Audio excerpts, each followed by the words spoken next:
Real quick, let me introduce you. Welcome everyone to session 4. If you just stepped in, if you've been here before, we'll be going over collaborative initiatives for leveraging road ecology in Latin America. And our wonderful speaker that we have talking right now is Larissa Gonçalves from the University of Rio Grande, and she will be talking on 10 years of experience supporting the development of road ecology public policies in Brazil. With that, take it away. Okay, hi everyone. I'm Larissa. I'm from the south of Brazil. I'm from the Federal University of Rio Grande do Sul. And today I will present this work about the 10 years of experience supporting the development of road ecology public policies in Brazil. So here I'm showing a map of the Brazilian roadless areas for 1 kilometer or 5 kilometers.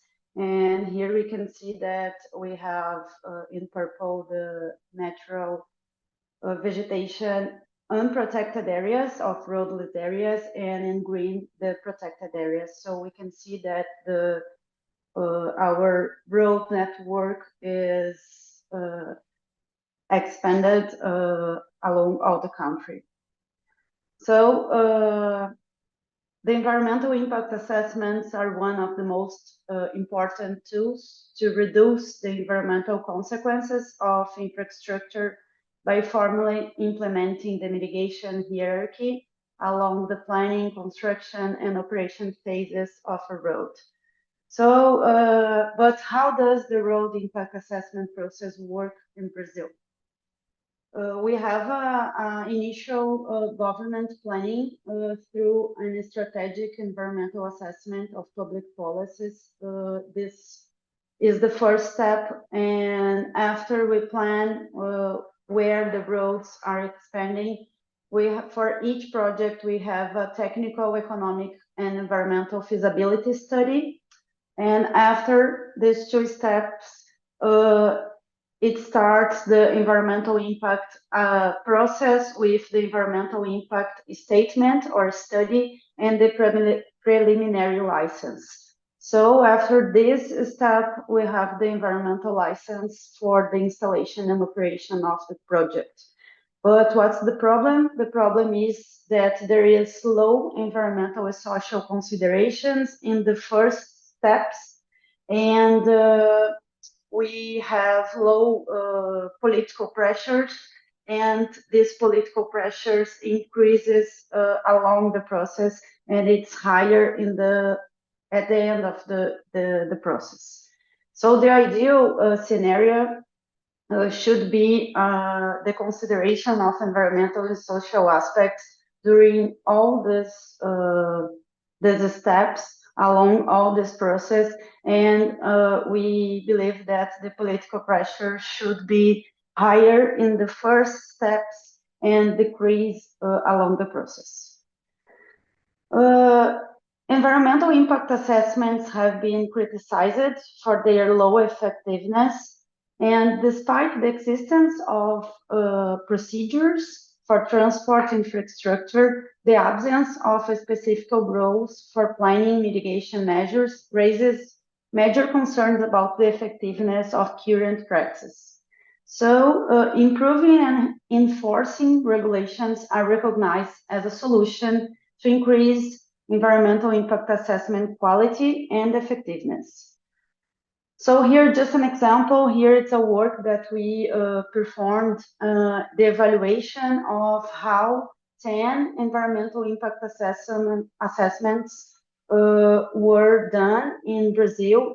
And here, just to see, there are some scores about the quality of the evaluation of each road impact.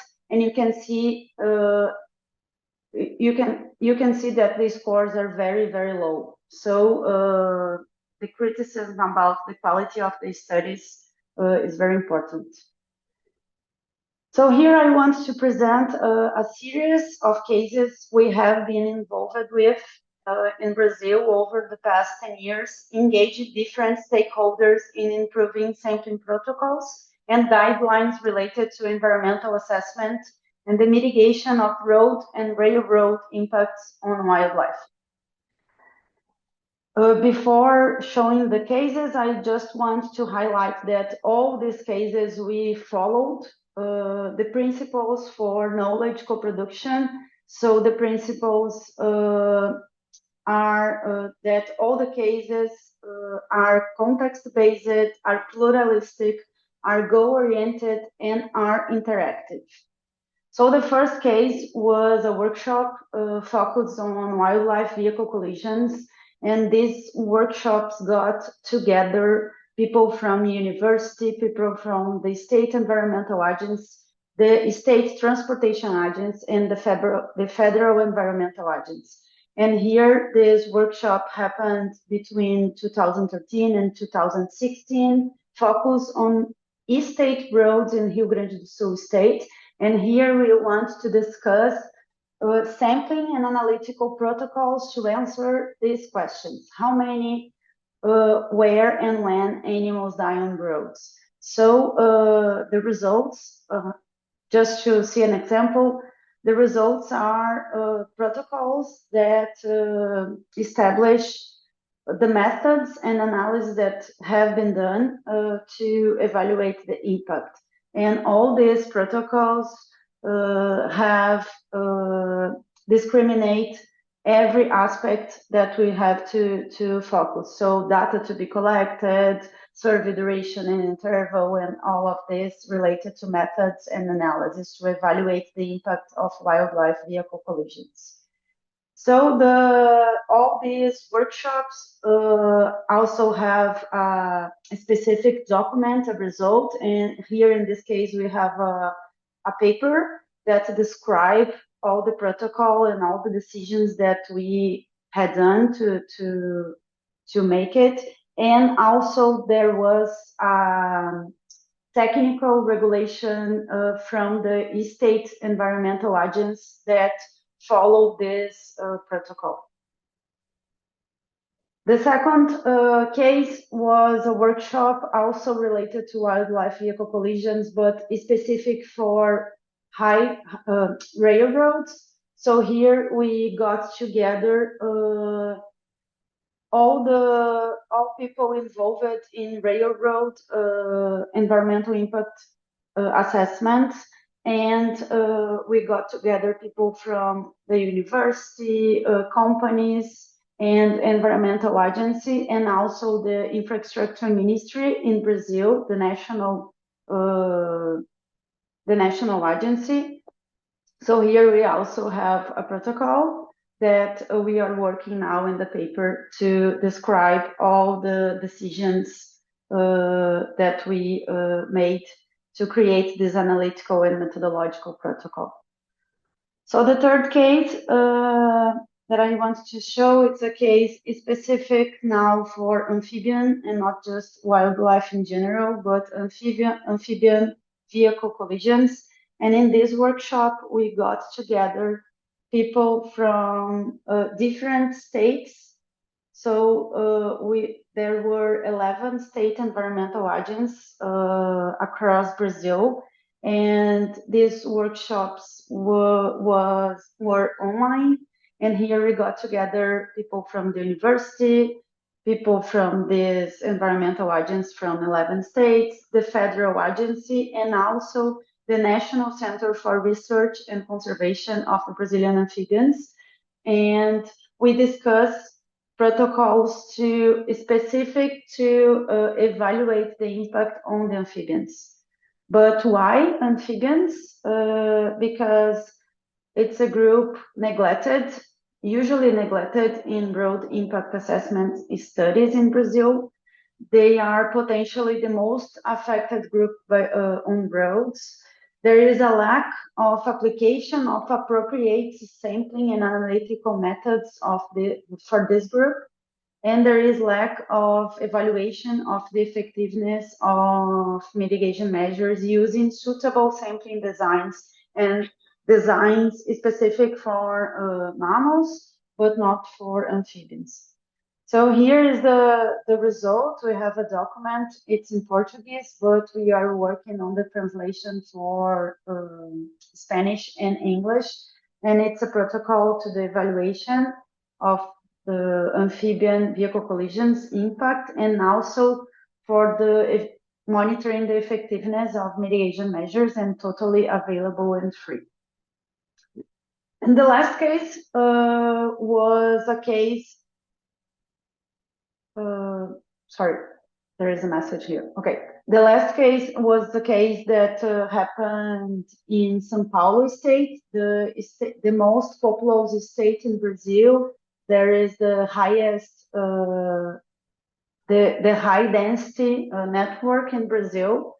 And this workshop was also online, and it happened between 2021 and 2023. And it was specific for the e-state roads in São Paulo. So here we got together people from university, people from e-state environmental agents that organize all this, CETESB, that organize all this process, and people from e-state transportation agents, and also all road companies in São Paulo, both concessions and the public company. In this workshop, we established a manual for mitigation planning, how to elaborate and implement mitigation planning for wildlife vehicle collisions. And this manual starts with the first steps are the characterization of the road network, the evaluation of animal vehicle collisions, and the point that I want to highlight here at this case, we also have a public consultation. During the workshop, there were more than 90 people that discussed all of this, but we also there was also a public consultation open to everyone that wanted to contribute in the document. So here is the result. We also have a document that describes all the decisions and all the orientations about this. And the environmental e-state agency established a new regulation based on all these discussions, 2-year discussion. And here is the QR code to access. And also in this process, 2-year process, we wrote a paper describing not exactly the decisions, but describing the process itself and how we organize and do this co-production process to create a new regulation for the state of São Paulo. And here is the QR code to access the paper. Here in the paper, we also describe the challenges that we faced, and also the lessons learned during this process. And to synthesize these ideas, I want to highlight that we are working in this kind of workshops with actionable science and some principles about knowledge co-production. And we learned that it's very important to get together people from different areas and different disciplines to become to the process become more we can anticipate some problems if we got together all people that are involved in this. So that's it. Thank you. All right, if everyone can give up a hand for our wonderful speaker.